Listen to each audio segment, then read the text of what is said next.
Hello, and welcome to episode 33 of the Real Serious Podcast. As always, I'm your host, Hunter, along with Jack and Charles. What's up, boys? How we doing? Not too bad. Football's back.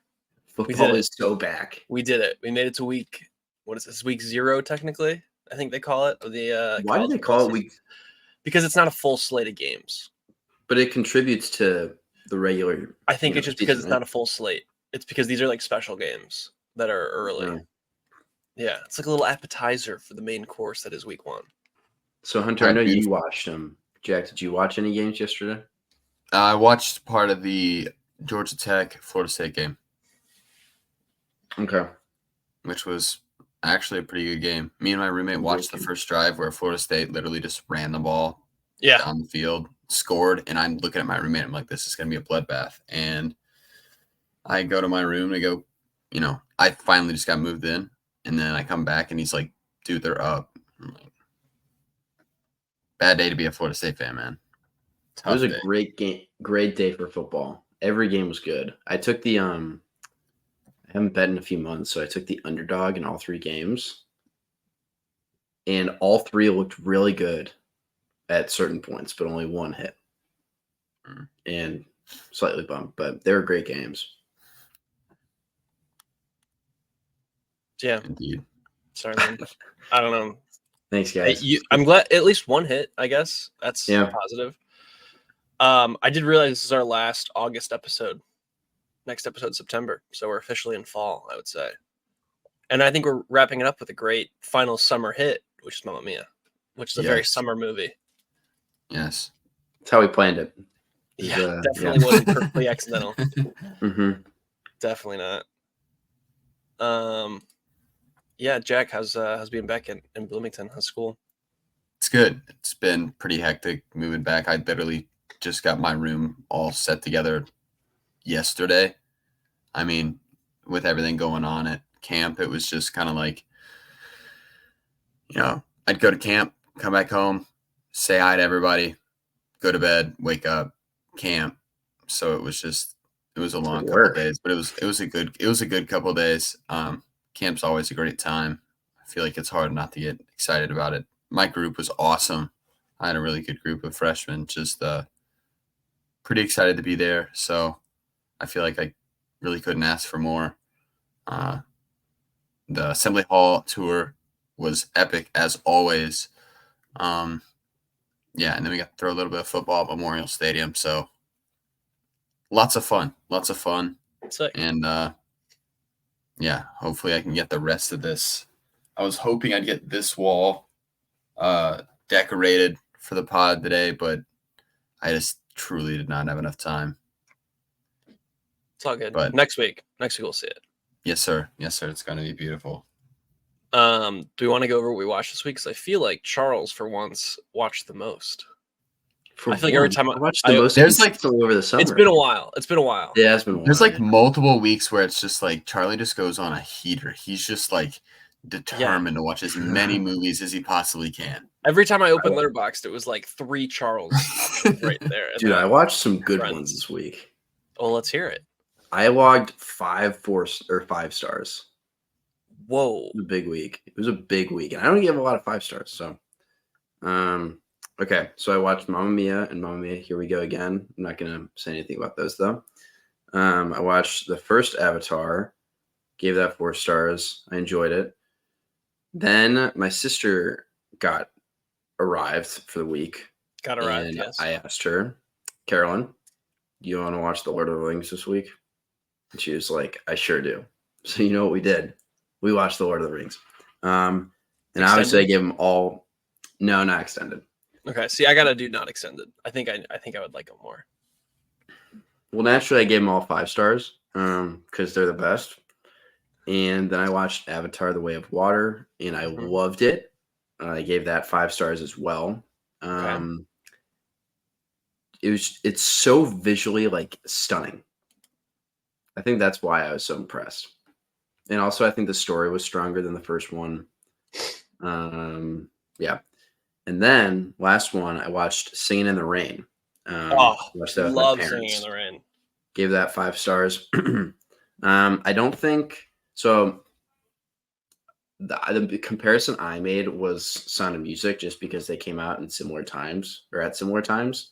Very different stories and like kind of circumstances in the stories. Yeah. But they're just like similar movies that came out at the same time. I think I like Sound of Music slightly more, but in my 5-star ranking, I have Singing in the Rain at 7 and Sound of Music at 6. Gotcha. Yeah. All right. So yeah, that's what I watched this week. Very nice. Jack, do you want to go next or me to go next? I'll go really quick. Okay. I had a pretty normal week. I didn't think I was going to see Alien Romulus, but one of my friends was pretty eager to go see it, so I just kind of went with him. And really, I haven't listened yet to Hunter's thoughts on it, just because I feel like we'd share some similar takes, though, from what you briefly said about how 3/4 up and then like the kind of back end ruined it for you. But very pretty, very well done. But there's just some plot points and some areas where I think it does get a little iffy for me. Yeah, I very much agreed. Probably about the same plot points. It looked great. I mean, like visually, it looked awesome. Like there's so many like shots, so many points throughout the movie. I'm like, this just looks sick. And then I don't know. I really don't know how to describe it besides it just takes a left turn. And then I watched Mamma Mia, which banger as always. And then I watched Mamma Mia, Here We Go Again, to just fully prepare and immerse myself. I did not put it on Letterboxd because I don't want you guys to know how I'm feeling about it heading in. Okay. I saw, I noticed Charles did not log them as either, which was nice. So I already said that I love Mamma Mia. Great movie, love the original. But I whether my opinions have gotten worse or whether my opinion on the movie has, strengthened or weakened, I don't want to give that up yet. So I think we'll just wait until the debate. All right. Is that all you got? That's all I got. That was all right. But ended strong. Ended very, very strong. Yeah, I had a really good week of movies. At 5, starting off with 500 Days of Summer. I gave that 4 stars. A little Mark Webb classic right there. Very, very good movie. And that put me in kind of the rom-com vibes. So I was like, let's watch another rom-com. So I watched Set It Up, a Glenn Powell classic with Zoe Deutsch, who another just all-time such a banger, dude. It is so good. I love that movie. I do like a yearly rewatch of that one. So that was my yearly rewatch right there. And then I watched Animal House for the first time. And that was really surprising. I liked it quite a bit. I think the ending was all right, but the majority of it I think worked really, really well. And then Mamma Mia and Mamma Mia, Here We Go Again, which let me just tell you, great time. I had the best time to end this week. So really loved them. Very, very excited to talk about them in a little bit. But yeah, I think that's about it. Man. Hunter, you didn't like my comment on Set It Up? What was your comment? Oh, wait, didn't I text you about it? Yeah, I said I just know this would be a 2.5-star rating if Glenn Powell wasn't in it. Yeah, because he makes it that much better with his pure charm. Jack, you've seen it. It's crazy. Yes, it's awesome. Yes, thank you. It's awesome. Well, it's funny because I first watched it after I watched his most recent movie with Sydney Sweeney. And one is definitely better. I'm totally blanking on anyone but you. Yeah. And I just like, not that I like hated it, but I was just like, man, I just didn't love it. I wasn't like as in love with it as some other people were. And I watched this and I was like, I feel like that's what I needed. Like that's what I needed at the moment. And I honestly, I think Set It Up is just like, I don't know. It's not like this big mainstream rom-com, but like it just hits every single time. So yeah, it's nothing like groundbreaking. It just is exactly really, really strong. It's just, beautiful people going to work in a rom-com and it just works. So also, before we get started, this week, The Batman replaying in Dolby. I will be there. I'll give a new comprehensive review of The Batman. Very excited to see it again. I'm very happy for you. And I get there's a special 10-minute preview of the Penguin, which I guess I will break down next week on the pod. That's sweet. But let's get into news. Let's just get into some news. All right. Friday the 13th. Friday the 13th is getting a prequel TV show because everything is. It's called Crystal Lake. It is being created by A24 and coming to Peacock. And that's kind of all we know about it. I'm out. You out? It's not on Max. That's so true. That's so true. Yeah, like the It prequel series, Welcome to Derry, that's on Max. So obviously that one's way better already. But I can't tell. Is the recurring joke getting old? Because I'm still loving it. But if it is, then I can. No, I'm fine with that. I can lay my foot off the gas. Hey, if you like it, that's all that matters. Okay. That's all that matters. Okay. I don't know how well versed you guys are in Friday the 13th, but the big thing about Friday the 13th obviously is Jason, with the mask. But if it's a prequel series, he won't be in it because for the first movie, it's not Jason, it's his mother. And yeah. So is it going to be his mom the whole time? Or is it going to be about when little Jason went to camp and got, drowned in the lake? What are they going to do here with this? So I don't know. We'll have to see. I just want to see Jason. I like Jason. I'd like to see more Jason. Very silly. Yeah. I watched Friday the 13th last year, and I was so disappointed. Is that okay, or is it the first one? Yes. I think the first one is disappointing if you're expecting Jason. Oh, I wasn't expecting anything. Okay. Friday the 13th, I was whatever. This is, I don't know. It wasn't it was entertaining. I just wasn't blown away. Yeah, I mean, I like it. I think it's very the definition of a 6 out of 10 slasher. Yeah, that's kind of where I'm at. I like as they get cheesier a little bit going forward. Gotcha. Yeah. Okay. That's just me. Never watched them, but I did play the video game where you can hop in a party with all your friends and one person's Jason. Oh yeah. And everyone else is trying to run away. And then if you die really early, you come back as Tommy Jarvis. Try to stop Jason. Yeah. Rocks. Yeah. Rock. But yeah, I guess they're doing a TV show because everything needs a TV show. That's so true. Speaking of everything needs a TV show, The Office. The Office Australia is coming soon to Prime Video. It's coming October 18th, 8 episodes for some reason. And yeah, that's kind of all I got information-wise. They're just doing The Office again. But now it's going to be in Australia. Great. Very weird. Well, it's weird because you can get annoyed by it, obviously, I am, but also we stole The Office from Britain. So it's Britain was first?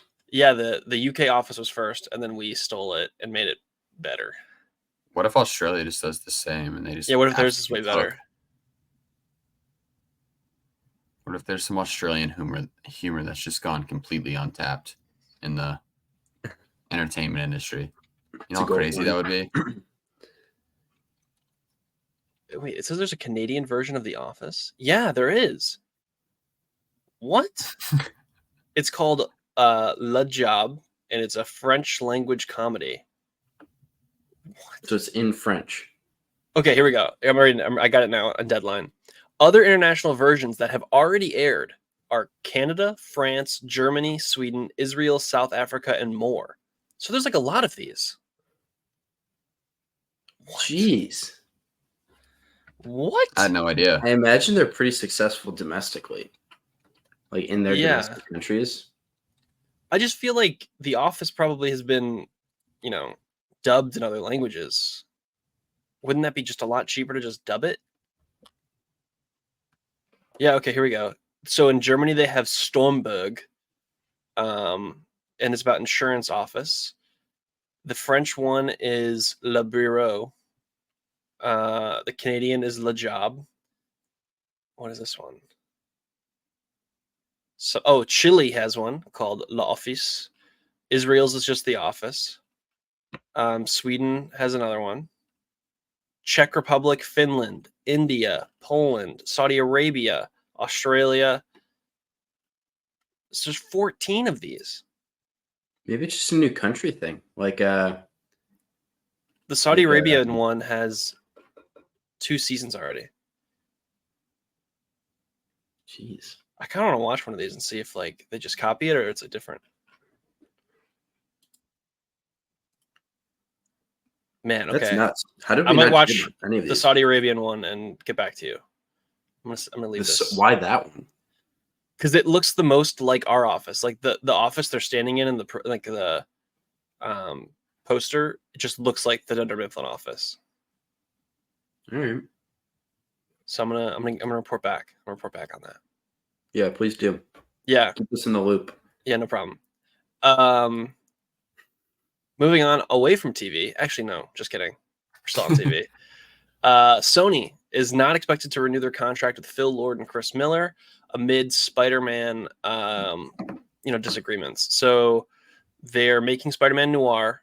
They signed a 5-year, 9-figure deal with the TV studio in 2019, with the idea being that they would oversee like a bunch of Spider-Man projects.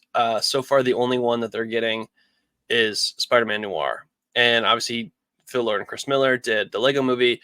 They've done the Spider-Verse movies. So they're a little disappointed that they're not going to get their chance to do Spider-Man in TV. Sony, why not just make them do the movies? It's the deal here. But yeah. I don't understand Sony's edge. Like, are they trying to succeed with their Spider-Man business? I think so. Look, okay, so here's the one time I'm going to say this. I agree with Sony on this. Because it seems like Phil Lord and Chris Miller were under the impression they were going to reboot to do a live-action Spider-Man show that was like Peter Parker. I think that'd be kind of confusing if you had 2 Spider-Mans at once that were both Peter Parker set in the same like era. So I kind of agree with Sony not to do that. I don't know. I just think it's kind of weird. Why not just have them do the live action Tom Holland movies? I don't know. Dumb. Unfortunately, we're not in the boardrooms. Sony, if you want to invite us, we will go. We'll be there. We want to be in the room where it happens. I will expense my own trip. Good Hamilton reference right there. That was good. Thank you. Thank you. Love it. Love it. Should we just do the rest of the TV news together? Let's do it. Let's do all the TV news together. Chad Powers. Glenn Powell's Chad Powers. So I didn't realize this was based on that Eli Manning thing he did for a couple years ago, where he like went to Penn State and like tried out with makeup on, and just lit it up and just absolutely destroy everybody. Like, holy shit! Look at this guy. I don't super get how this is gonna work as a TV show, because like I feel like it was funny for like a 6-minute clip on ESPN. But in Glenn Powell, I trust. It could be like Ted Lasso, dare I say. Ted Lasso started off as a very short little clip. Yeah, like, and then they made it something special. And then they made it so much more. So that's a lot of potential sauce to bring for just a small idea, but who knows? But if anyone can do it, it's Glenn Powell. It's Glenn Powell. Our sweet prince. Yeah. No, you're right. You're right, Charles. He's just the best. He's the best. And it's Glenn Powell and Steve Zahn, who I love Steve Zahn. So I think we're Steve Zahn, bad ape. Bad ape. I'm trying to like. Oh, okay. Let's just do this one next. Ted Lasso. Ted Lasso. My impression was it is over. I thought it ended. I was under the impression it ended. They did like the final season, and now we're back. We got season 4 again. Yeah, which I'm under the impression that it's like Ted will kind of be out of the picture. He's in it though. It sounds like Jason Sudeikis is a executive producer. I'm not sure if he's like acting. The report I'm seeing is Deadline saying Jason Sudeikis is expected to reprise his role. Hannah Waddingham, Brett Goldstein, and Jeremy Swift have already signed on to return. I thought the whole I didn't watch it, but I thought the whole thing was that it was over and that they like had this like beautiful conclusion and everyone. I thought so as well. I don't get it. Jack, have you seen it? Have I seen it? Yeah. Oh yeah, man. I love Ted Lasso. I like love Ted Lasso. Too. I think by the end it got a little like too much. They were kind of they were running out of juice towards the end. I still think it was good, and it was a good like conclusion to the overall show. But definitely like seasons 1 and 2 were just like peak, better. Man. Yeah. The 3 seasons. Yeah. 3 seasons. Honestly, season 3 was still like good, and I enjoyed my time with it. I just think comparing it to the first 2, that's kind of a hard task. Yeah. I don't know. I'm kind of out on this. I feel like this is like a afterthought. They just wanted to do it. Yeah. Speaking of afterthoughts, The Acolyte. The Acolyte is canceled. I was waiting. No. The Acolyte is canceled. I know we're not going to see more of this very awesome Star Wars show. I love the internet sometimes because the internet does so many fun things. And the fun one they did for this was it was a bunch of people saying, how dare you let The Acolyte get canceled? It was so good. We wanted to see more of it. And I'm sorry. Maybe you did personally, but the vast majority of people did not want to see The Acolyte continue.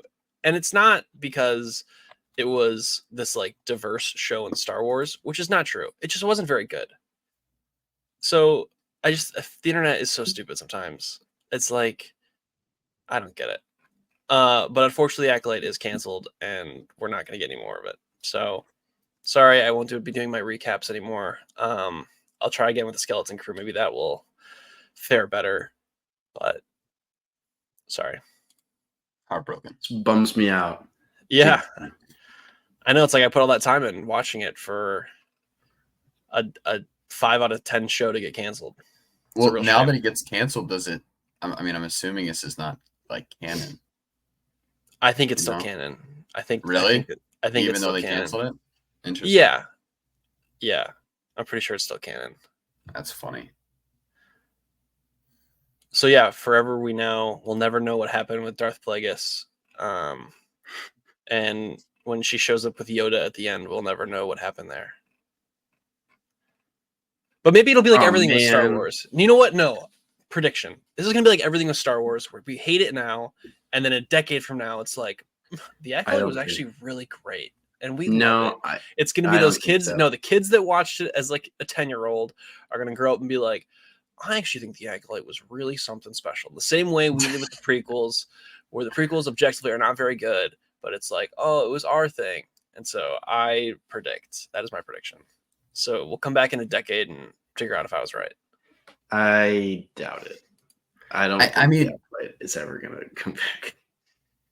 The hype for those prequel movies was just absurd. Like I think everyone, like, obviously Hayden Christensen got a little bit of hate, but I feel like everyone who went to go see those movies is like, in the moment, they like love them. And I think it's like after you revisit them that you're kind of like, oh, they're not that great. Yeah. That's what we determined. Whoa. That's what we determined when we rewatched it. Everything just fell. That was insane. How's Clark? Dude, he's chilling right here. He's hanging out. Clark. He's getting more and more comfortable with me. So like I'll go up to like the glass and he just was right up to it. So he knows it's food flies. He does. He knows it's food time, I think is 100% what it is. But I got like a couple of those like smart plugs on his lights and stuff, so like they turn off at certain times, and that's been very nice. So I don't have to like go up and turn it off at night. That's really convenient. I know it is actually. I got his filter on a timer too, so like we're good there. But yeah, we have a lot of TV news and 3 more. All right, what do we want to do? Let's do Secret Level. All right, Secret Level was announced. Did you guys ever watch? Was it Love, Death, and Robots on Netflix? Mm-hmm. So I did. I watched the first season. It's basically an anthology show where like the stories don't connect, and it's different people come in and do different animation styles to tell like a sci-fi story. for like one episode. Very cool concept, done very, very well. I'm pretty sure that the same team who did that is now doing a video game version of it for Amazon. So each episode is going to be a different story from a video game or game in general. And we get to kind of see like a different animation and a different way they're kind of going about it. So let me read the games and then we'll see if any of them pique your interest. All right. Armored Core, Concord, Crossfire, Dungeons and Dragons. Maybe? Okay. Cool. Exodus, Honor of Kings, Mega Man. This one got me pretty excited. Mega Man. New World Eternum, The Outer Worlds 2, Pac-Man, maybe. PlayStation Studios, which is a combination of what seems like God of War and Ghost of Tsushima, which is pretty cool. Sifu, Spelunky, Unreal Tournament, Warhammer 40,000. Warhammer? Oh, the cavalry is going to be into this one. Yeah. All for the caval. There's only 2 in there that actually get me excited. No, 3. I'll say 3. Mega Man, Pac-Man, and the PlayStation one, which is God of War and Ghost of Tsushima. Those are the 3 that get me excited. This did make me realize that I'm a little bit more outside the video game space than I thought I was. Because reading those names, I knew 4 of them. Yeah. Yeah. Okay, I'm glad I'm not the only one. I was about to say I felt so out of place. No, I was like, I feel like I was pretty into the gaming space, but I think maybe I'm just Nintendo and then mainstream other games. We're like, yeah, I think we're just more Nintendo. Okay.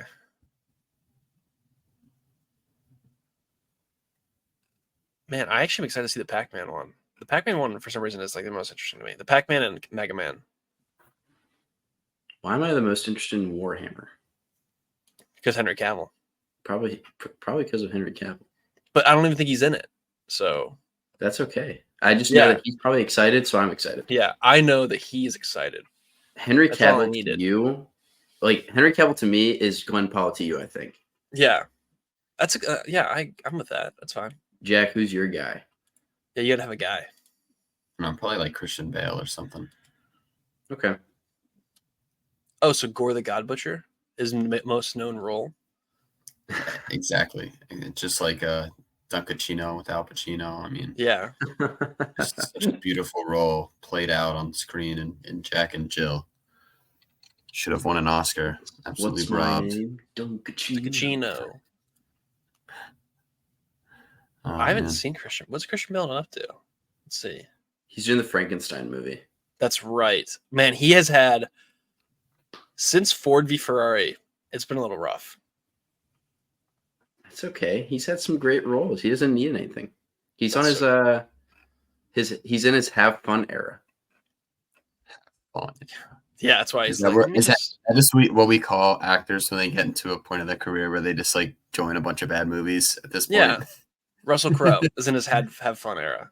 He's having fun, man. He's having a good time. That's cool. Yeah. It's totally cool. All right. Last piece of TV news. Marvel news. James Spader is returning to the MCU as Ultron. He is coming back to the follow-up series Vision Quest, the Vision show. And I'll be honest, I'm very excited for this. I think that they could do a really cool thing with James Spader as Ultron, especially since, like, I don't know if you guys watched What If, but we got like the Vision Ultron combo guy there who was pretty sweet. And I feel like Ultron, especially after rewatching Age of Ultron like last week, was a great villain that I think I'd like to see more of. So I'm quite in on this. Me too. I'm interested how they're gonna continue. No, you go. I was just gonna say, what if Ultron was probably the best character in What If? And I agree, Ultron is a pretty unique character. And I think, given everything that's going on right now with like AI stuff, it's like it could be a lot more interesting seeing something like more current, you know? Yeah. Not that they're going to tie it in. I just think that's a lot more timely to have like an AI villain. I agree. So, yeah, I'm just interested how they tie it together, you know? Yeah, like why is he back? Like how did why he come is he back? How is he back? Or is he just back for a nice little cameo, show face? I don't know. But exciting news. I did see online, which was very funny, that James Spader has been in 2 things since 2014. He has played only Ultron and then all 218 episodes of The Blacklist. So honestly, James Spader, respect. He just picked what he liked to do and stuck with it, which is pretty awesome, in my opinion. Yeah. Have fun era. Yeah, he's in his have fun era. He's been in it since 2014, so good for him. All right. Anaconda. I've only seen this movie once when I was like 12. It was on like the Sci-Fi Network, and I watched it. It was Jennifer Lopez, Owen Wilson, and Ice Cube. Well, it's getting a remake starring Paul Rudd and Jack Black, which apparently is about them going to the Amazon because their favorite movie as a kid was Anaconda, and then they get kind of in the like a new version of the movie without even realizing it. Sounds pretty funny. But like I like Jack Black and like, you know, Paul Rudd, so that's about it. Yeah. Really moving the needle, I can tell. Really, you guys are really excited for this. Like I haven't seen Anaconda. The movie idea where their favorite movie was Anaconda and they find themselves in the same thing. It's like a little weak to me, but Yeah. same thing. Big Jack Black guy, big Paul Rudd guy. So I'll see it and probably laugh. Probably giggle. Just giggle a little bit. Yeah. But yeah, so that was Anaconda. And then the last 2 pieces of news. One is very small, but Gladiator 2 hype is building. Ridley Scott says it's the best movie he's ever made. Old. I know. That expectations are too high. He did not need to say that. He said it. So I'm pretty excited. I'm kind of scared. Pretty excited. I think it's kind of weird when directors say that because they're just saying it to get people to come to the theater. Yeah. Like, yes. Like you said, Jack, he didn't have to say that. Like he's saying it because I think that's not the type of thing that a director would say about himself. It's the type of thing that people would say about a director. Like, oh, this is his best movie. He's just saying that to like build up the hype, which is like good marketing. But sure.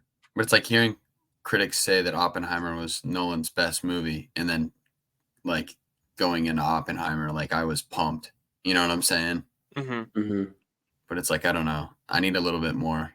I'm so pumped for this movie though. Like I cannot wait. I'm just terrified that because I remember I was so excited for Napoleon and I thought that movie was just going to be a banger and it just stunk.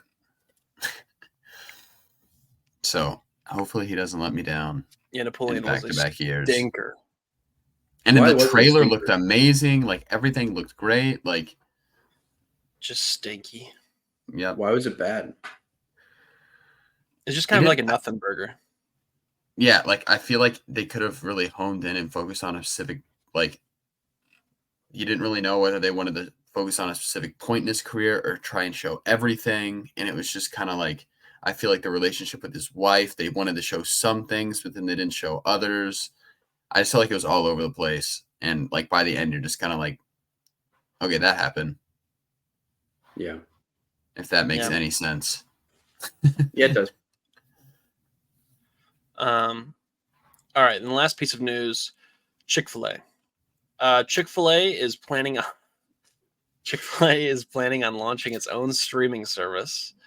I don't super get what it's going to be about. Apparently it's going to be very family friendly. So that's like the goal, I guess, is to be like a thing you can watch with everybody. Very unscripted is the plan. So they're talking about doing like game shows and I guess like studio talk shows. I don't super get the point of this. The only thing I would maybe understand is if like in Chick-fil-A restaurants, they have like TVs playing the shows. But like, I don't think you're going to go home and sit down and like, be like, you know what I'm going to do tonight? Chick-fil-A has a new episode tonight. I'm going to make sure to watch that. So yeah, Chick-fil-A streaming service. I applaud them. I think this is very interesting. I think it's going to be successful. I'm not sure at the moment. I feel like we're just going to have to like play it by ear, but like I saw this and I thought it was absolutely crazy, and I think it still is absolutely crazy, but trying something new. I mean, dude, what like we could get like Buffalo Wild Wings like TV, which you kind of already have that when you go isn't there like the bar TV that's like it's like people doing like jumps on motorcycles and then also like falling. Yes. Yeah. But I don't know. I applaud them. I mean, who knows? Maybe this could absolutely suck, but at least they have the finances to do this. So yeah, if they can do it, great. They can't. Stream filet. I think it's a lousy idea. I think they should just take the money and make more Chick-fil-A's, especially near me, because the closest one is like 25 minutes away. I think that's a pretty bad idea. I mean, it's like a complete 180 on your business. Like their business is chicken, fast food chicken. Yeah. And now they're doing like it's a complete 180. Also, is like the streaming service going to be closed on like can you not watch on Sundays? Like, are they going to continue that or? That'd be very funny. As if only the episodes only dropped on Sundays. So like you're like the day I can't go to Chick-fil-A, I get to watch Chick-fil-A. Yeah, I don't think this is a great idea, dude. You know, like a Chick-fil-A documentary. They follow around the crew of your local Chick-fil-A. Let's be like a Hard Knocks for like Chick-fil-A. Yes. Today, it's like Jonathan showed up to work late. Yeah. The manager, Gerald, is incredibly upset. Yeah. I equate them starting a streaming service to dudes in their late teens, early 20s wanting to start a podcast. Damn. Everyone, I love that we do it, but everyone wants a podcast, But if you do it like we did it. Yeah. Okay. Maybe I'll come up with a better analogy because we're currently podcasting. So I don't know. I'm pumped. I don't know why I am, but I'm just like, this is new. And I think it could be either really good or really messy. So I'm just like kind of excited to see what happens. At least it's not a biopic, Oh my God. Yeah. That's a great point. About that's like the cow that finally stood up and was like, they're gonna make a Chick-fil-A biopic through the streaming service. That's exactly why they're doing this. They're just doing it so they can get the rights to that film and make it themselves. Yeah. What is it? Kathy, his first name. What? Kathy was the founder, I want to say. Something Chick-fil-A? Kathy. Yes. You know the founder of Chick-fil-A? I would never be able to guess that. Well, the homie's pictures like everywhere. I mean, he passed away, but yeah. See, if I'm gonna get a fast food guy that I want a movie about, it's the Colonel KFC. I want to know his story. That'd be pretty dope. The founder was pretty good. Yeah. Apparently, it's like really fake though. That movie. They just like made for an entertaining story. Yeah. Yeah. All right. Where are we now? Oh, we're doing news. We're on trailers now. Let's go. We did it. All right. So I did this on purpose for Charles because I thought he would appreciate it. So there's 2 Charles things in here. One is obvious, but the other one, I just want to see if you actually watched the trailer. And that is the Lego Pixar Brick Tunes official trailer coming soon to Disney Plus. Is that a thing that you watched? I didn't even know it was coming out. Oh, it's not like it wasn't in the rundown. Dude, my rundown isn't updating. I checked this morning. I had to add Lord of the Rings. Interesting. Well, it's going to be what? 1, 2, 3. It's 5 Pixar shorts, all in Lego. Cars, Coco, Brave, Finding Nemo, and The Incredibles. So I think you need to watch this and report back to us for sure. Okay. All right. I don't know when it comes out, but it's coming out. I'll watch them. Do we want to do... We're going to save Lord of the Rings for last. So do we want to do Megalopolis first or Y2K first? Let's do Y2K. All right, Y2K. Y2K. 2 high school nobodies make the decision to crash the last major celebration before the new millennium on New Year's Eve 1999. The night becomes even crazier than they can ever dreamed when the clock strikes midnight. Coming from A24, coming out this December, starring Jaden Marzel from It, Julian Dennison, who was probably best known from Deadpool 2, and Rachel Zegler. I thought this looked pretty great. I liked it. I liked this quite a bit. Did you read the comments on YouTube? No, I watched it on Twitter. What were the comments on YouTube? Dude, it's like, looks good, but Rachel Zegler's in it, not going to see it. What? I don't get the Rachel Zegler hate. I do not get it. I want to say it's like 3 clips that came from like the Snow White news, and then I think people just ran with it. Okay. Well, it's like ruining her life. Oh, no, I agree. I'm not saying that it's like justified. I was just saying like I think that's where it comes from. I just can't believe people are still like sticking with it. Unless there's some people need to touch grass. I swear. It's like actually kind of sad. This girl's it's like very 23. Go outside. Her IMDb is incredible. Really? So far, it's 4 things. It's West Side Story, Shazam 2, The Hunger Games, and Y2K. And then Snow White, obviously, is an upcoming. But, like, that's an insane... That's your only credits ever. That's insane. Yeah, that's nuts. Yeah, she's 23. Yeah. Free our girl. Seriously, I don't get it. Well, I thought that the kills are going to be super... They looked very creative in the trailer. Yeah. Which and I feel like me. Yes, I agree. Because I feel like we don't get comedies like this. Yeah, kind of like comedy, like horror. I don't know, but I feel like it's giving like at least the kills were like very like Thanksgiving-esque vibes. You know, like Thanksgiving kills were pretty creative in my opinion. Because I feel like I would never think someone would like die that way. I was thinking about it though. That kind of bummed me out. I was like, we used to be. Like everything nostalgia was like the 80s, and now this is like nostalgia to the year 2000. And it made me realize for a moment, I'm like, we're getting close. We're getting close to when it's like nostalgic movies, and it's like they're playing a Wii, and I'm gonna be very depressed when that happens. I'm gonna be fired up. Like we made it. Like hey, it'll be like the we made it. The Leo meme where he sits up in the couch like up. Yep. Okay, maybe. Look at me going. But yeah, so that was Y2K. Well, I guess we'll talk about it when it comes out in December because I'm definitely going to see this. All right, Megalopolis. So Megalopolis dropped a trailer. We tweeted it from our account, and then Lionsgate had to pull the trailer from everywhere because if you were fast enough to catch the trailer in general, it opened up with bad reviews of former Francis Ford Coppola movies. So it was like a bad review of The Godfather, a bad review of Apocalypse Now, like a bad review of Dracula.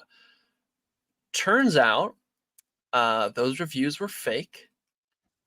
And the people who said wrote the reviews were not too pleased with that. And Lionsgate did not know they were fake. So they fired the guy who made the trailer.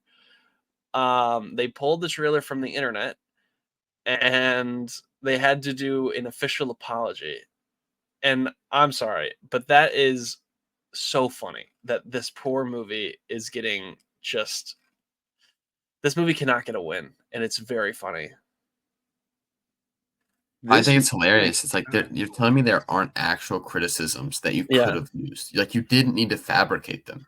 You know what I'm saying? Like there's clearly someone out there that has said there's some critic that has some sort of reputation that it has some sort of credibility that you could use, but instead you decide to twist the words of other people. Yeah. It's like, dude, like whoever let this guy cook, just never let him cook again.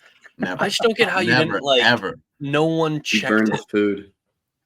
I don't know. Like, how are you going to get another job in like the film industry after this? You know what I'm saying? Like, if you're the guy, if you're the guy that messed up the Megalopolis trailer because you wanted to throw in some fabricated quotes, like, come on, dude. I see what he was going for. I do. Yeah. Like when I saw the trailer, I was like, this is a pretty cool idea where it's like other people didn't get it, and maybe you will. And I was like, all right, I'm behind it now. And I'm like, like excited. And now it's fake. It's like, oh my God. But the trailer looked pretty decent. I'm still excited to see this. It comes out soon. It comes out I know. In like 1 month. It comes out literally in like a month. I don't know why, but like the new poster reminded me of like Minecraft. Yes. I thought Minecraft immediately. I like immediately thought like Minecraft, he's just like. Yeah. I immediately went to Minecraft. Still pumped for this movie though. So let's see. So it comes out the same weekend as The Wild Robot, which is the 27th. I don't think I'm going to see The Wild Robot. I really want to see The Wild Robot. Let me know how it is. And then the following week is Joker. Okay, well. So yeah, that is. We can't really talk about Megalopolis because the trailer's gone, but I saw it and I liked it. But yeah, let's do Lord of the Rings.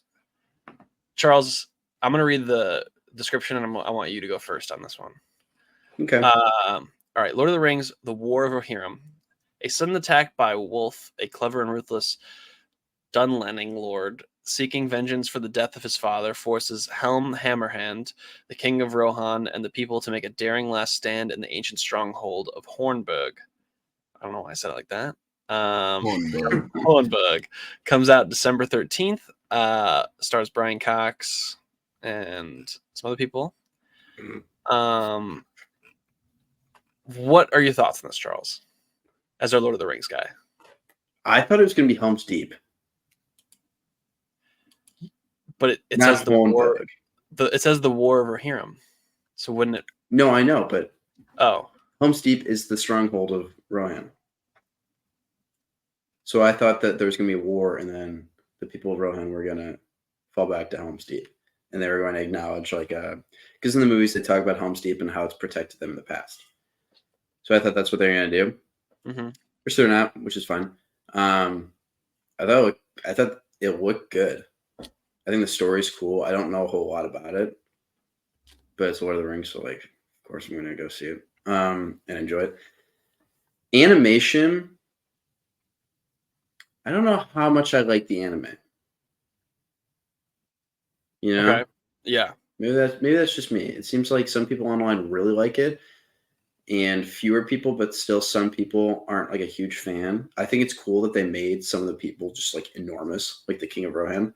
They made him an absolute juggernaut. And I think that's pretty neat. But I think it might take like a little bit of getting used to when I sit down to watch it. That's just like anime. But I thought it looked good. And there was a lot of care put into the art. So yeah, I'm in. Didn't move the needle a whole lot though. Gotcha. Jack. I love the Lord of the Rings movies. I think it's very interesting though, because like what you have like Rings of Power. That's another Lord of the Rings. Yes. Yeah. Or am I? Yeah. I haven't watched that. I'm interested. I don't know if I'll watch this one or not. I might just kind of like sit back and see how you like it. But I'm not like fully locked in yet. Okay. I don't know if that's an unpopular opinion. I think I'm out on this. I'm gonna see it. But this, so my issue with this is obviously I'm not the biggest Lord of the Rings fan in the world. I do like the movies and I like The Hobbit. I have the opposite opinion on Lord of the Rings as I do on Star Wars. Where Star Wars, I would like to see new people, new characters, new worlds, doing new things. Lord of the Rings, I kind of need a through line to get me interested. And the fact there's like no rings, or it's not like tied to like a person I know, makes me far less interested in this movie. But I still will see it because it does look very visually interesting. I just am not like super into what it is, I guess. I mean, to be fair, in Rogue One, I'm trying to think of the equivalent. Rogue One is not an equivalent, but in Rogue One, it's all new characters. And that was but that had that's why I like Rogue One is Rogue. Yeah, Rogue One is one of my favorite Star Wars movies. So like, there you go. Mm-hmm. I don't know. Maybe I need to see a little more about it, but man, you guys should watch Two Towers before you watch this. I just feel like I'm gonna be like, Two Towers is just way better. Well, probably will be. Okay. I'm gonna see this still, but like the trailer did not do a whole lot for me to be like, all right, I'm in. Especially because it opened with like showing the Lord of the Rings movies, where I'm like, I like those. Mm-hmm. So, like, I don't know why. I mean, like, if you watch Two Towers, you'll be a lot more familiar with Rohan, because that's like Two Towers is where they do most of the Rohan stuff, and they're still in Return of the King, but like Two Towers. So wait, at Two Towers, when they're there and like there's the wall they're on and everything, is that Rohan? So Rohan is it's like a territory. It's a people, and they make up a lot of land. So it's like the Gondor area and then Rohan. Rohan's main village is. Oh, is that where that king was? That was like taken over by his like right-hand guy. By Saruman, yeah. He was like, I think it's called Edaroth. Let me look it up. Because now I'm looking at this trailer like right now, and I'm like recognizing that king's area as like where the king was that was like taken over and looked all sickly until they got rid of that guy, and then he was healthy again. Edoras. Okay. Yeah. So Edoras is the place that's like kind of in the trailer a ton. It's that capital type thing. That's where the king was, and that's where they retreated from to go to Helm's Deep. Okay. And Helm's Deep is like their stronghold. Gotcha. And people live there in Helm's Deep, but like that's not the capital. The capital is Edoras. That's where the like king's home is. Okay. But if you watch Two Towers, you'll like remember a lot of stuff about Rohan, and that'll help you when you watch this. I imagine. Okay. Cool. All right. That was it for news and trailers. So we are on to our great Mamma Mia debate. Charles, I'm handing it over to you. Alrighty, fellas. So we are going to do this like a regular debate. So one of you will go first and take like the affirmative side. Mm-hmm. Okay. When it just depends on whoever goes first. Jack, if you go first, your affirmative will be the first movie is better. And Hunter, if you go first, you'll just say the second movie is better. I feel like Jack. So you'll have first movie, right? I was going to flip a coin. Oh, okay. Well, that works too. Unless either of you have preferences. I just thought it was being on the defending side first. I don't mind that. So you want to go second? Yes. Hunter, do you want to go first or second? I'm fine with going first. Okay. So Hunter, you'll talk for 5 minutes. Yep. You'll give all of your reasoning. You don't have to take the full 5 minutes. But like, I'm going to cap you at 5 minutes. You'll talk about why you think the second movie is better. You can acknowledge anything that you think might come up in rebuttals. Okay. After 5 minutes, Jack, you'll give 5 minutes of the same thing. You're not going to challenge any of Hunter's points. You're just going to give your thoughts. Okay. Then if you guys need like a minute or two to come up with rebuttals, I'll give you a couple minutes. But then Hunter, you're going to have 3 minutes to challenge Jack and like basically say like why Jack is wrong and why you're right. And then Jack, you'll have 3 minutes to do the same thing about what Hunter said first. Okay. Okay. Does that make sense? Yeah, you definitely have to help us out as we go along. But yeah, I get it. Okay. We have the gist. Yeah. I think that's how it goes. I was kind of like reading a rundown of how debates work. It's been so long since I've done one. I think like middle school. But this is about what I found. Yeah. Okay. Hunter, do you need any time to prep, or are you ready to just let it rip? I'm ready to just go. I got it. Okay. I feel good about it. When we get a timer going. All right. Are you ready? Jack, Charles, ladies and gentlemen of the audience. Mamma Mia, Here We Go Again is a stunning improvement over the first movie. And there are 4 categories that I will be talking about and why it's so much better. Number 1 is story. The story of the first movie is basic, to say the least. Now, that's not really an issue when it comes to Mamma Mia 1, because that is a very vibes-heavy movie. However, Mamma Mia, Here We Go Again is very story-driven. And this, I think, is far more important because a lot of times in the first movie, there's a conflict introduced just to have a song be attached to it. Where, good example, Meryl Streep will be sad. So they sing a song to make her not sad. And the conflict goes away. She has money problems. So they could sing Money, Money. Then it's never really brought up again. They really just do that just to move the plot along. Nothing very important. Where in number 2, everything does tie together. You have a strong through line of the relationship between a mother and a daughter, and how now Amanda Seyfried's character is worried about living up to the legacy of her mom. And you see early Meryl Streep, played by the wonderful Lily James, kind of grow and become this woman that she kind of wanted to become. I think that number 1 is very, very important when it comes to the difference between 1 and 2. Is the story in 2 is far better. Next is the music. The music is basically the same. It's all ABBA. But the way it's handled in Mamma Mia, Here We Go Again is far better. Number 1 being, in Mamma Mia 1, it feels like they just cracked out a bunch of bottles of wine and were like, all right, here's where the camera is. Let's go. Where in Mamma Mia, Here We Go Again, there are very detailed and very laid out set pieces where they do actual musical numbers with full choreography and everything else. Especially, there are 2 I want to shout out. There is the one in the bar where she first meets Harry. Great scene.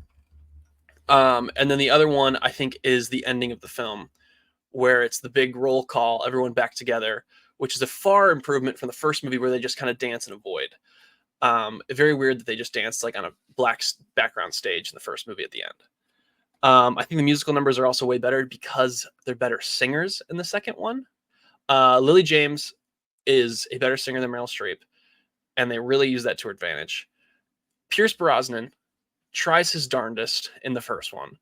But in the second one, they realized his strength was more in an ensemble.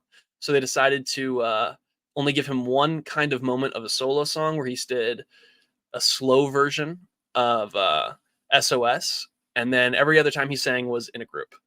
Unlike the first movie where he had 3 songs where he just belts it out by himself and really tries his best. Next up is visual. From a visual standpoint, Mamma Mia, Here We Go Again looks a lot better. Mamma Mia, the first one, has a lot of weird teals and oranges that just don't look very good and is not very visually interesting. The number 1 thing I think about is the slow motion scenes, which are a lot of them. And it's clearly not filmed for slow motion, so it's just like that weird choppy slow motion. Where Mamma Mia, Here We Go Again, there are very interesting filmmaking techniques, specifically when it comes to the musical numbers. The one I think of right now is the one with Amanda Seyfried and her husband, Sky, where they're kind of doing that back and forth song, and it goes into the mirror, out of the mirror. It does the 2 sets between them. Another great example of it is when she's meeting Harry for the first time, and it's them in the park, walks away, turns into a painting. It's the painting in the restaurant they're in. I just think that is a lot more visually interesting than the first movie was. And the last piece is acting overall. I think the acting in Mamma Mia, Here We Go Again is better because it doesn't feel like everyone is hammered constantly. In Mamma Mia, the first one, it does feel like they are just kind of blackout drunk the majority of the time, which is very fun to watch. But I think it hurts the story as a whole because you're not really focusing on what is important. And then I guess while I still have time, the one other thing I want to talk about was the structure of the movie. They copied the greatest sequel of all time, which is Godfather Part 2, while having the two simultaneous stories, 30 years earlier. I think it's a very strong way to do it, especially the part where when Donna first shows up at the hotel and kind of visualizes what it's going to be like for the future, and you see Sophie walking through it all finally finished. I thought that was a very strong moment. And while I still have time, Cher shows up and sings Fernando, which by itself should and you are cut. All right, good. I feel good about that. That was absolutely electric. You got me totally fired up. I just want to say that was fantastic. Thank you. And I have some comments I'll make at the end of this debate, just because I want to. We'll talk about it later, but just remind me to say it at the end of the debate. So I just start. Let me know. Let me touch it. Whenever you're ready. I'm already starting. Okay. Well, are you like good, ready to go? I'm ready to go. All right. Yeah. Yes. So Mamma Mia is truly just a continuation from, I don't know if you guys know this, but I didn't even know this until earlier this year, that Mamma Mia originally was a play or a musical. Musical came from England, and I got the opportunity to see it in England. And I remember I watched Mamma Mia 2 on my way home from London while studying abroad. Just some important input. So now I got to watch both these movies back to back. And my personal opinion, I think Mamma Mia is superior for many of the reasons that you stated, which is very funny. I think that Mamma Mia it looks better. I think that the storyline, you have Meryl Streep, and I think Meryl Streep is fantastic. I agree that I think Lily James has a great voice. I think it is better than Meryl Streep's, but I think that Meryl Streep does carry herself, and having her in this movie is just absolutely electric. And I think that is a presence that is missed in the second movie, which obviously she comes back, but I feel like it's a little, I mean, these movies are cheesy, that's just the gist of these movies. And I totally get that. But I think like her coming back, like that didn't really do much for me. But I think the storyline in the first one is very interesting. You have an individual who's trying to find out who they are. They're about to have this massive event in their life where she's about to get married, but she doesn't know who she is. And part of that is because she doesn't know her father. But at the same time, she needs to learn like who she is, and where she comes from doesn't define who she is. So I think that story's great, and I think the storyline of her like accepting that like the way her life has played out with her and her mom, like they have created these beautiful memories together, and because or the way that she did grow up, like her and her mother's relationship would not be the same if it weren't for the way that happened. That's the storyline, and then personally, I know you touched a little bit on the second movie and how they might have better singers, but personally, I don't know why, and maybe I'm just completely tone deaf, but I think that the first movie, I think that the songs just sound better.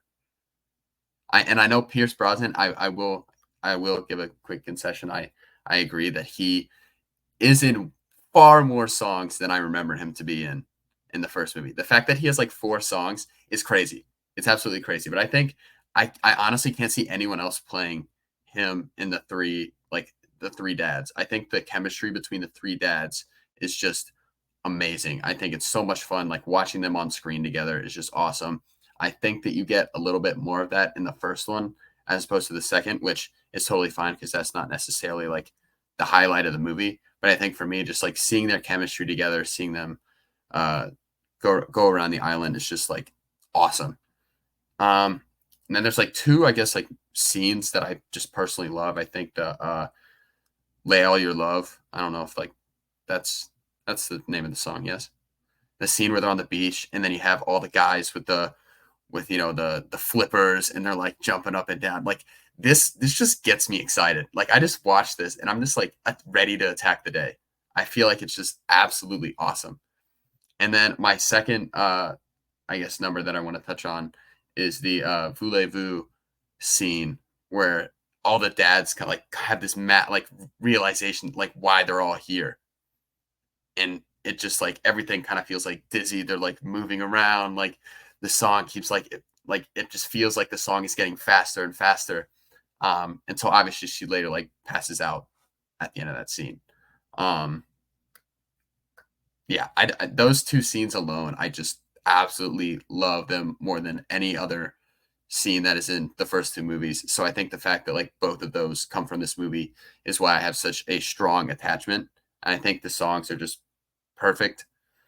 And then, I mean, this is just kind of like a humor bit, but the scene where Meryl Streep is at the altar and she's talking to her mom, and she's like, "I don't care if you slept with hundreds of men," and like the pastor like goes, I don't know, I just think that's hilarious. I think there's some funny bits in Mamma Mia, Here We Go Again. I think honestly, I think the humor for both of them just kind of like, I wouldn't really say that one has the edge on the humor. I think they're both just like funny movies.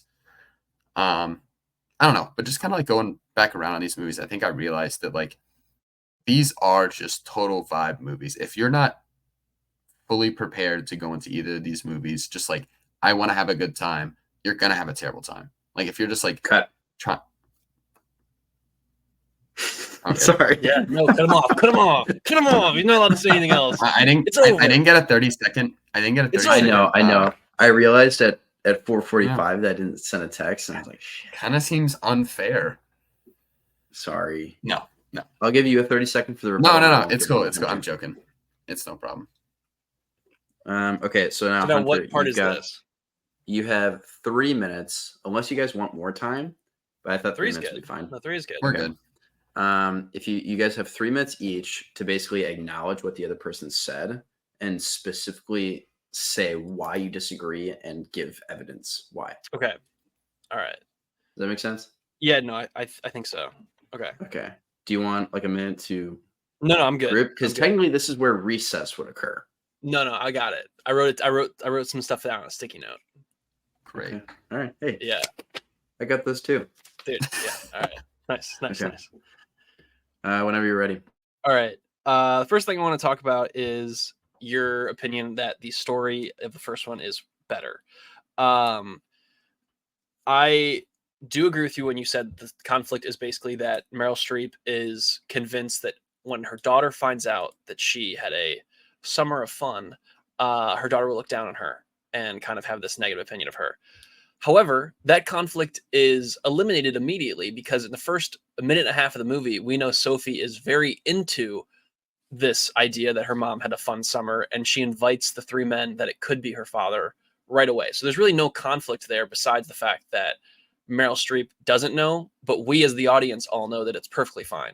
So that kind of eliminates any conflict within the story.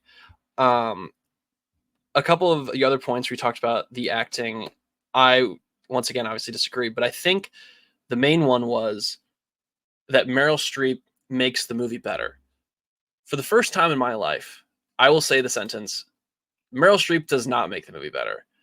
Her not being that much in Mamma Mia, Here We Go Again, besides the one scene which is very emotional and works very well, I think is a much better choice because while she is very fun to watch in Mamma Mia, I would much rather watch Lily James do the same things than to watch Meryl Streep because Lily James is more talented in this specific style of movie than Meryl Streep is.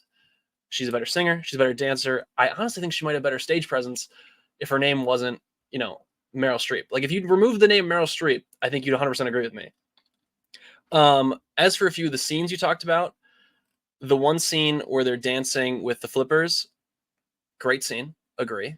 However, the Dancing Queen scene on the boat with everyone on the boat is far superior and the best thing that this franchise has done. Where they're all coming in and you realize it's going to be all okay. I would also even make the argument that every scene that was done in the first one that was kind of redone in the second one is better in 2. So the scene where you have Sky singing with Sophie in the first one, done all right. The second one, done way better. You have the reprisal of Dancing Queen. Dancing Queen is better in the second one. And I would even say that when you have Donna and her two friends singing, it's done better in the second one, especially when Sophie's in it singing it. And that's a really strong emotional moment. I do think that one point you said that I agree on is it's a very vibes heavy movie. I just think the vibes in the second one are better. And specifically the one scene that I would like to bring up is the scene with damn it. No. Right when I had it. I'll bring it up later. I'm writing it down to bring it up later. All right. So now, Jack, you've got 3 minutes. You need any time? I'm ready. Yeah, just let me know when. All right. So basically, I just wanted to start off with like the conflict. I mean, like, I don't think these movies really deal with like conflict. They're not really like trying to like throw it in your face, like, oh, like here's a problem and here, and like we need this big resolution to be fixed. Because I mean, whenever there is a conflict, I want to say it's almost immediately resolved, or if not resolved in the next like 5 minutes. Because like first off, you have the argument that takes place with Sky, like right before the wedding, and Sophie and Sky are like, he's like, I don't know if I want this anymore because she doesn't know what she wants, and that's a whole big deal. But then basically she goes back and her mother, helps her deal with this, and she basically just tells her like, you know who you are, like you don't need a father to tell you that's who you are. So like, and then I think in the second movie, I mean, obviously the Dancing Queen scene on the boat, I agree, it's epic, but at the same time, like she's like, oh my gosh, it's so over. And then Pierce Brosnan's like, it's not over yet. And then he like gets the telescope and he look, look, don't get me wrong, like it's electric, but like at the same time, it's like there is a conflict and they're like, huh, I wonder how this is going to end. And it's like, these are how these movies go. It's like, there's, even if there is a conflict, it's like resolved like that. And then like, with Donna's story, we know Donna's story. I will say, I think from the second one, it is nice to see how Sam, yes, that's Pierce's character. Okay. Sam, how you see Sam's character like try to like introduce at points that he, is engaged, obviously still in the wrong. But my other point, honestly, I think the Meryl Streep thing for me, I think that after seeing the play, I think that you see the type of like motherly figure that they have in the play. She just like the presence, like you need that type of presence. And I think that Meryl Streep fully provides that. And I don't think, and I understand what you're saying, like Lily James is, I think her singing is better. And I would agree that probably her stage presence is better for the role that she has to play. But I think no one else could play this Meryl Streep role as good as she did in this movie. That's my humble opinion. There's probably another one. I mean, I think a lot of these scenes, it just, like I said, it totally comes down to vibes. Like how you're like, this scene, like the Dancing Queen scene is like far and above the rest. And then visually, I think there's a couple green screen scenes in the second one that like, it's so small, but it just like, it's towards the end. There's a lot of green screen, and that's all I got to say. I had 30 seconds, so like I was probably cutting it close. There was a couple things I wanted to say, but that's fine. All good. All right. Do you guys want to give closing remarks, like 30 seconds each, or do you just want to? I'm good with that. I can do that. Closing remarks. Yeah. I'm not going to time it. Just like. All right. Yeah. All right. Well, Mamma Mia and Mamma Mia, Here We Go Again are both extremely fun vibes movies. One is a stage play turned movie that is playing to the back row constantly, where the other one from the ground up is designed and envisioned to be a film, specifically a musical. And to me, that is what makes Mamma Mia, Here We Go Again far superior. It is set up in a way where you have a conflict, and the conflict then turns into the song, and there's a resolution that are formed between the two 30-year timelines. A great example of this is the boat scene where they're on the boat and they find the man who's trying to get back to his fiance. And then that comes back later on, and he's the reason why they're allowed to go to the island later on with the fishermen. I think that in and of itself, not that specific scene, but the design of not a stage play turn movie, but a movie from the beginning to the end makes Mamma Mia, Here We Go Again far superior. And also just Lily James being a movie star, which I think is the biggest thing from this entire franchise, that she just kills it every single time. So, yeah. That was a long closing remark. I tried to keep it on 30. I realized I was like, I'm pushing it. Yeah. Jack? I guess I'm making like a really quick remark here, but when Harry sang Waterloo, I think that was just a little bit out of character. I feel like Harry he's not going to go out on a whim like that. You know what I'm saying? He keeps to himself, that's just who he is. We can talk about that later, but honestly, watching both these movies in the same week was honestly so much fun. Hopefully I look forward to doing more of these in the future, because watching these back to back, it's just a good time. That's all I got to say. A lot of respect for the man on the other side of the screen. So, a lot of respect. Honestly, this man came incredibly well prepared. Maybe I need to, take some notes next time, come back a little bit stronger, but man, that was a blast. Thanks, guys. That was fun. Thanks for doing that. That was a lot of fun. Now share your thoughts, Chuck. Okay, so I'll give my feedback on the debate, and then I'll provide my thoughts on the movies. I think it was pretty close. If I had to pick a winner, which I do, I would say Hunter probably had it. Let's go. I think Hunter. The only thing is, I think Hunter came in with like more frame to his what do you even call them? Like arguments? Argument? Yeah, his arguments. He came in, I think, a little more prepared. Like he had like a very set schedule of what he wanted to talk about, and he laid it out kind of like, I have these 4 things. I don't think you had that, Jack, but I think you found your groove really fast. Like you were able to talk about it. I just think that a little more like structure would have been very good. Yeah, but I think you both did a really good job. I don't think I could have done that well on either side. So props to both of you. Now, who do I agree with? Man, did your opinion change from this? It's swayed. It's swayed back and forth a little bit. Okay. But I agree completely with Jack. No. Yeah. Completely. You guys are crazy. You guys are crazy. I wasn't frankly, I wasn't as high on these movies as I think you guys are. I watched them and I was like, okay, yeah, it's like. So the harp I had with your debate, Hunter, is you treated this like this was like cinema, like it is. And I look at it like a movie. It's a 5-star for me. I look at it like a couple movies about drunk people in Greece going to a wedding. They're a lot of fun, but those 2 things are not mutually exclusive. Those 2 things can very much be together. Can we ask what did you rate them? Yeah, would you end up rating them? Well, I haven't rated them yet. I'm probably going to give a 3.5 to the first one and a 3 to the second one. That's insane. I will say this. Or you finish your thoughts and then I'll follow you up. Okay. But yeah, most of the stuff that Jack said, I think I agreed with. Besides the singers, or like you both agreed that the singers are better than the second one.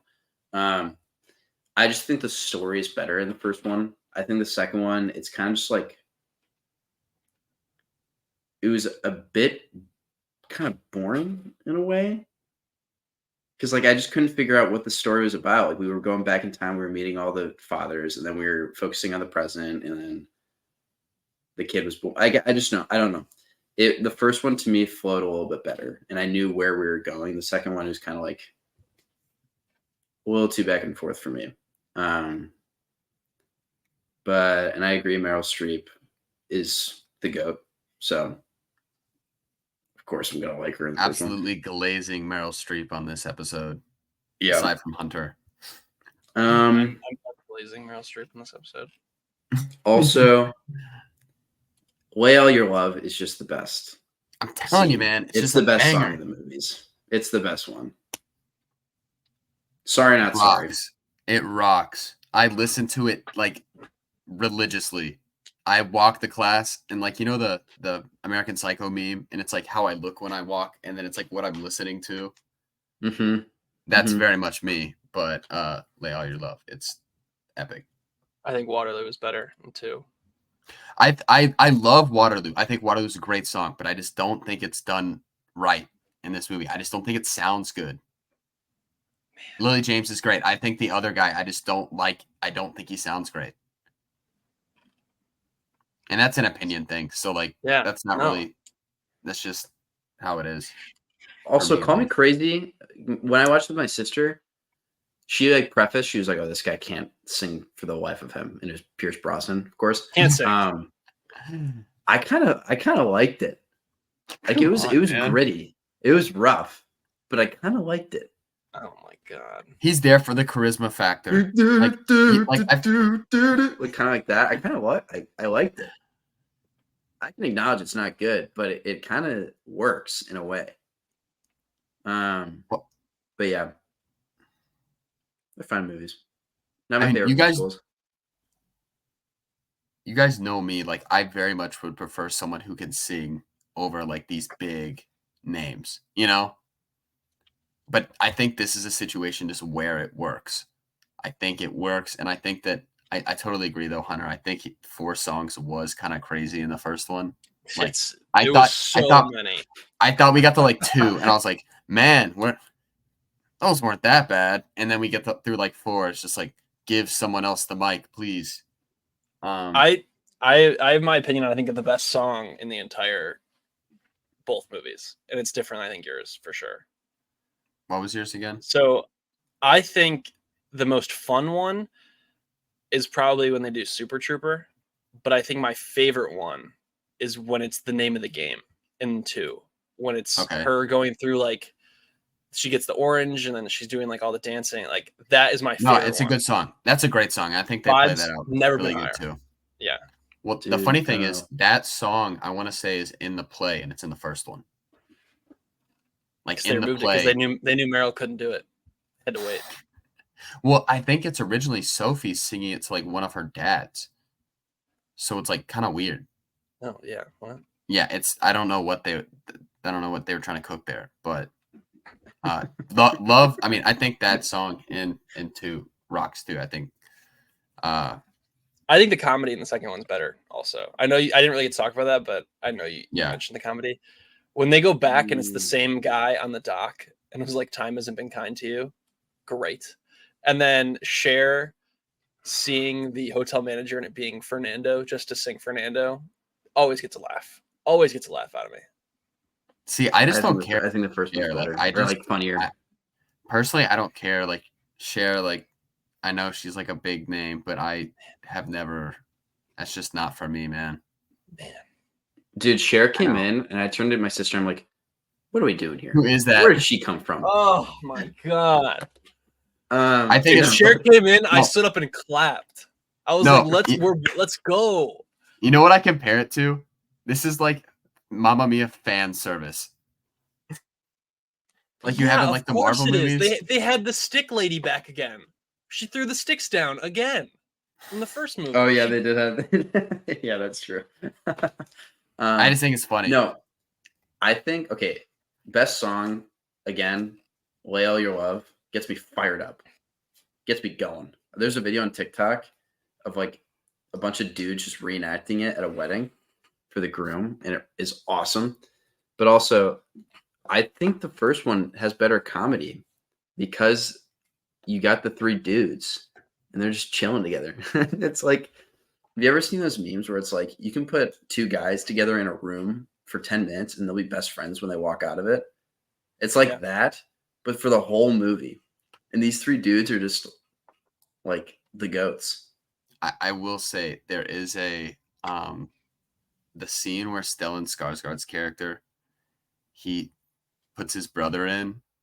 Yeah, for the ceremony. Scene. He's like, he'll be great as long as he doesn't tell the goat story. And he's like, hey guys, I got a funny joke. So there was this goat. I don't know, like that makes me laugh every single time. It's so funny. So funny. No, but okay, something I want to say. First time I watched the second one, or I've seen the second one probably like this is my third time watching it, but went to go see the play. Play was unreal. Like there's a sing along at the end, dude. Tell me that's not awesome. Yeah, that's pretty great. There's a sing along at the end. Like that's so sick. And then immediately after that, me and my girlfriend watched the second one on the plane, and I was just like, this is just not very good. I don't like it. I watched this. After watching this again, I was just like, I don't know what I was on. Yeah, okay, good. Okay. This movie rocks. This movie rocks. I think that it does rock. I don't hate this movie. And honestly, I'd probably put it like very, very close to the first one for me. Like I'd probably both have them at 4 stars. And I think that Mamma Mia, the first one, just personally just beats it out a little bit more. But I think that the second one is just oozing with charisma. I mean, I think the casting choices for the younger versions, I think they look great. They're so good. Yes. I did mention a little bit earlier that like Harry singing Waterloo in the middle of the restaurant was just like it felt like out of character. It just didn't feel right for me. No, see, I really liked it because it was like it's such a out there song, and it was him finally getting confident, and I was like, all right, I'm into that. I know, but like then he just stays that way, you know, like he doesn't change. Like I don't know.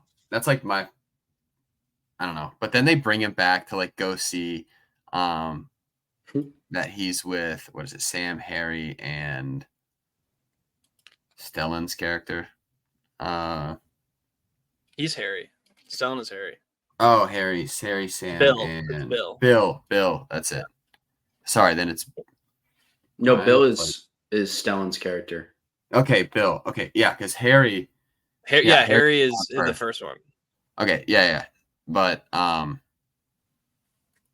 then I don't know. I just thought the way they handled the Harry situation when like they first meet, and he's just like he's literally just trying to like get with her, and it's like I feel like that whole like situation is weird. No, I know, and it's like shout out him, bro. I mean that's crazy, but I just thought it was like I don't know.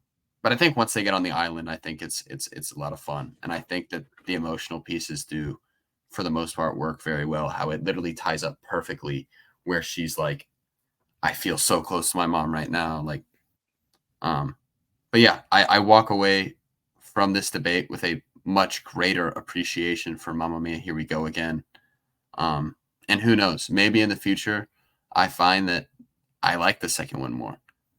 But I think for the most part, like the reason for a lot of the reasons I like the first one, it's very much like subjective reasoning. So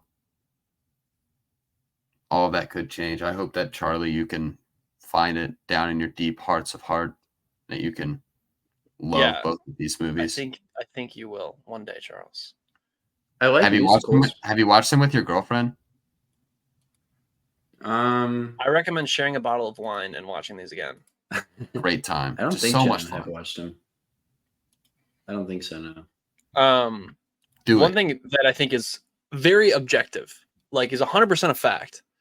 The ending song, while the credits roll, is far superior in 2 than it is. I agree. Like far superior. It's so epic. Everyone does the roll call. The guys got their beer. Like it's so fun. Yeah. Yes. It's electric. That's what I was saying. Like it's weird in the first one, they're just like on like a void, like doing it. And then very drunk Meryl Streep going, "Do you want to hear another one?" Which was very fun. Which I personally like. I didn't like feel. It's weird because like I didn't feel like they were drunk. I just feel like that's just the silliness of the movie for me. So maybe I just need to go back and they're just like hammered. I think I'm pretty sure it felt like it at least. Well, like every time I watch these movies, I just think to myself, like, you know how much fun it would be to like be in this movie. Mm-hmm. Like how much fun these like I've seen movies before where I'm like, this has to be the most miserable job I've ever seen in my entire life. Like, there's no way they're having fun with this role. This like sucks. But like this is like the complete opposite. Yeah, it looks so being fun.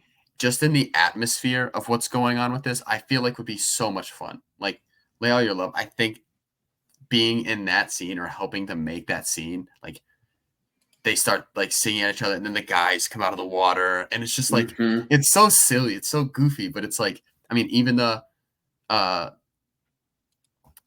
scene where all the boats are coming in, I mean, that just looks like so much fun. Like I want to be there. Like you got Bill and Harry reenacting Titanic. Yeah. That's like absolutely iconic. Yeah. That's like the bromance of the century that we need so desperately. I will say there's only one song in both of these movies I don't like, and it's in the first movie. It is the song on the beach with the one friend with the longer hair. Oh, no, dude, that one? Yeah, like, I don't. Does your mother know you're out? That one? Yes, I don't like that song. I love with that Tanya. one. With Tanya singing that. Wait, awesome. What does that go like?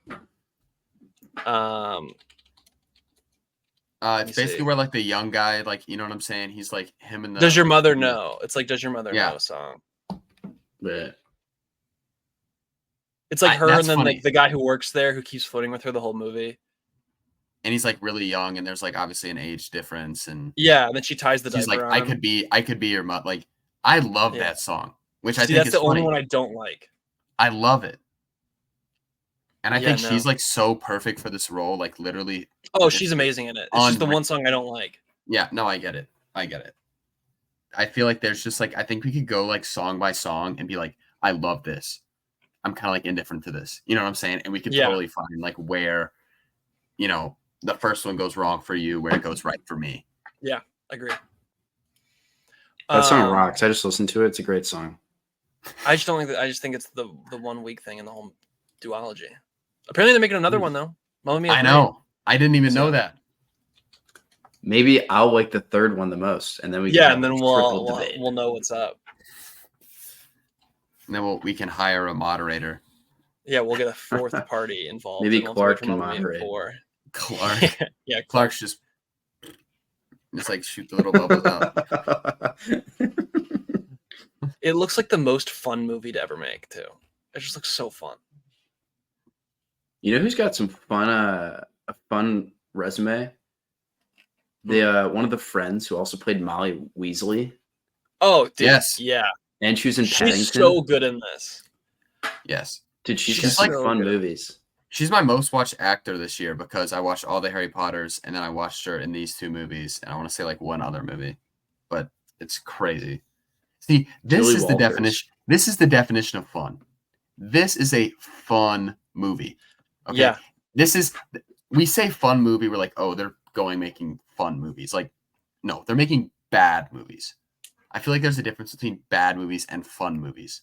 You know what I'm saying? Like, there's some movies you watch where you can be like, okay, like, objectively, was this like a good looking movie? Was like, from a cinematic standards, like, was this a good movie? And you could be like, no, but like, could you tell that like everyone involved making this like had a good time?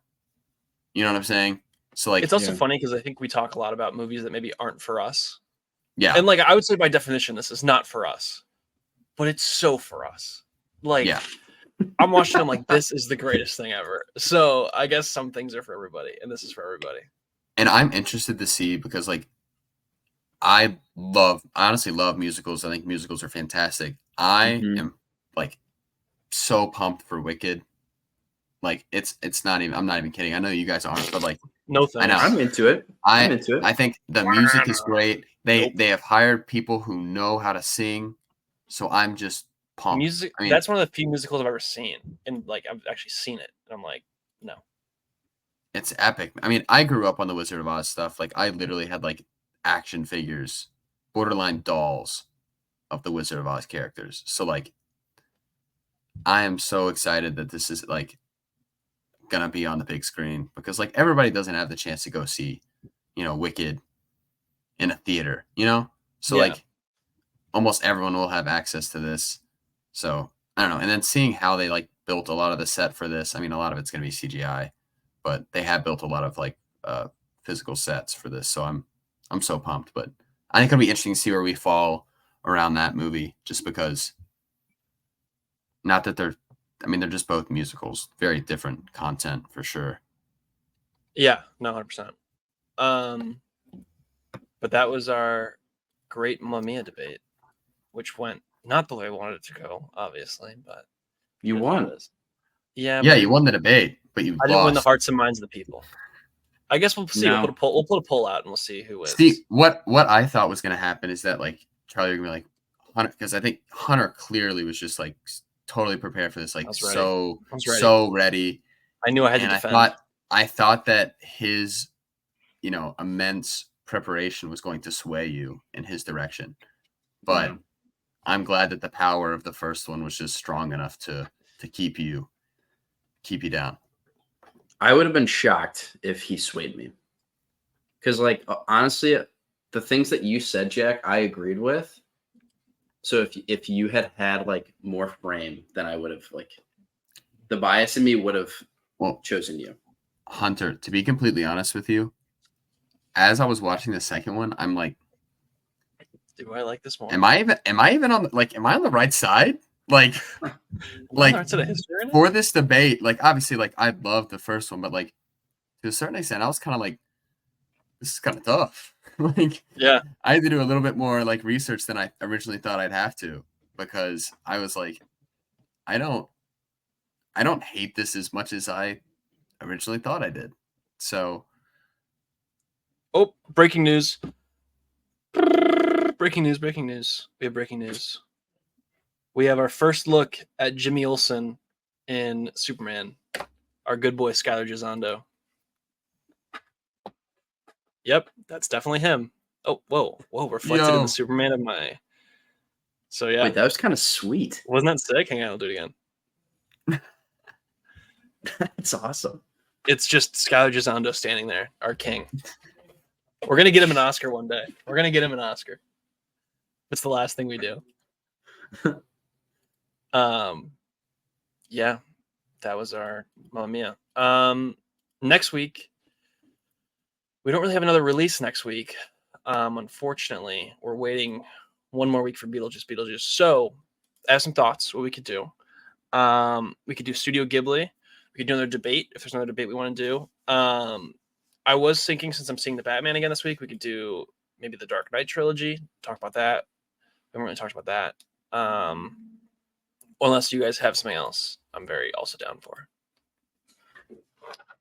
I'm good with anything. We could also do like a musical draft. Ooh, it'd be fun. Yeah, I'm just like down for like episode. I'm down for just kind of like watching some new movies. I feel like we haven't seen before, wouldn't normally watch. I feel like that's just kind of fun. I feel like I had a good time with the Michael Mann movies because I hadn't seen any of them, and like, not that I would have never known they existed, but I think it was a lot of fun just to like explore something that I'd never seen before. So do you want to do we should do a Hitchcock Ghibli episode? I want to do Hitchcock. Yeah, I'm down. I could do Hitchcock. We can do Hitchcock. Okay, that works. It'll be like what Vertigo? Is he Vertigo? Psycho? Yeah. North by Northwest. So you do like Vertigo, Psycho, and then let's see. We should pick 4 right now. Let's do North by Northwest as well. Okay, so we want to do Catch a Thief. Vertigo, Psycho, North by Northwest, and let's pick one more. We could do The Bird, To Catch a Thief. Let's do Rear Window. Okay. All right, so let me write it down. So we have Rear Window. Oh, dude, I've seen North by Northwest. I've only seen North by Northwest. Okay. Jack, have you seen any? No, I haven't. I want to say Vertigo is on my poster. I don't know. Let me see if I can show it. It's never mind. It's not in here. Okay, so we will do Rear Window, a Psycho, Vertigo, North by Northwest. Little Hitchcock. Very exciting. Also, all of these are on the greatest streaming platform around. What is it, Charles? Max. They're all Max. So yeah, that's where you can watch them if you'd like to watch along with us. But yeah. All right. That's all I got. You guys got anything else? Nope. Happy Jimmy Olsen Day for all those who celebrate. And go watch Mamma Mia. If you haven't seen Mamma Mia, watch it. If you've seen it, watch it again. If you've seen it a couple times, watch it one more time. What's the harm? But yeah, so we will see you next week for Rear Window, Psycho, Vertigo, and North by Northwest. And yeah, as always, thanks for listening. Have a great week. See ya.